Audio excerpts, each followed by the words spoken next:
নমস্কার বন্ধু, মাই বাক্সরাতে আপনাদের সবাইকে স্বাগতম। আজ আপনাদের সঙ্গে মেথি শাকের একটা রেসিপি শেয়ার করব।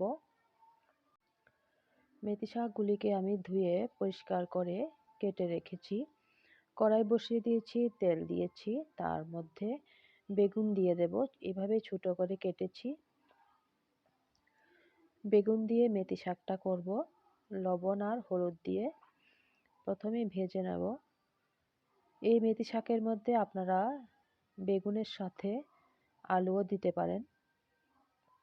আমি শুধু বেগুন দিয়ে করব। দেখুন মেথি শাকগুলি আমি এভাবে কেটে নিয়েছি। বেগুন ভাজা হয়ে গেছে, নামিয়ে নিলাম। এবার কড়াইতে তেল দিয়ে শুকনো লঙ্কা দিয়েছি।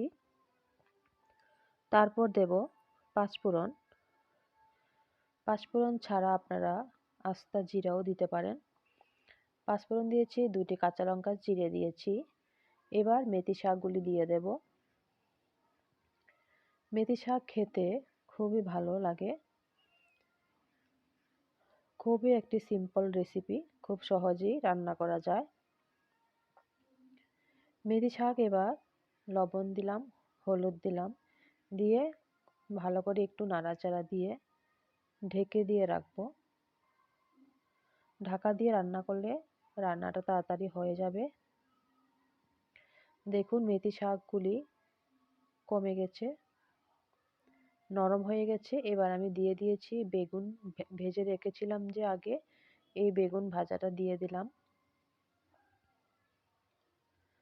আশা করি আপনাদের এই মেথি শাকের রেসিপিটা আপনাদের ভালো লাগবে।